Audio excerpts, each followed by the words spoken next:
அசாமில் எக்ஸ்பிரஸ் ரயில் தடம் புரண்டு விபத்துக்குள்ளானதில் 50க்கும் மேற்பட்ட பயணிகள் காயமடைந்தனர்.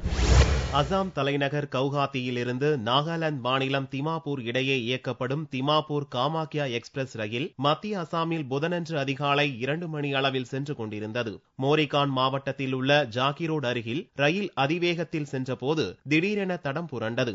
என்ஜின் மற்றும் 10 பெட்டிகள் தண்டவாளத்திலிருந்து விலகின. அதில் 3 பெட்டிகள் தலைக்குப்புற கவிழ்ந்தன. இந்த பயங்கர விபத்தில் 50க்கும் மேற்பட்ட பயணிகள் படுகாயமடைந்தனர். விபத்து குறித்து தகவல் அறிந்ததும் ரயில்வே போலீசார், பேரிடர் மீட்பு படையினர், மத்திய ரிசர்வ் போலீசார் உள்ளிட்ட மீட்பு குழுவினர் விரைந்து சென்று காயமடைந்த பயணிகளை மீட்டு மோரிகாவுன் மாவட்ட மருத்துவமனைக்கு கொண்டு சென்றனர். பலத்த காயமடைந்த 19 பயணிகள் கவுகாத்தி அரசு மருத்துவக் கல்லூரி மருத்துவமனைக்கு கொண்டு செல்லப்பட்டனர். இந்த விபத்தின் காரணமாக 100 மீட்டர் தூரத்துக்கும் அதிகமாக தண்டவாளம் கடுமையாக சேதமடைந்துள்ளது.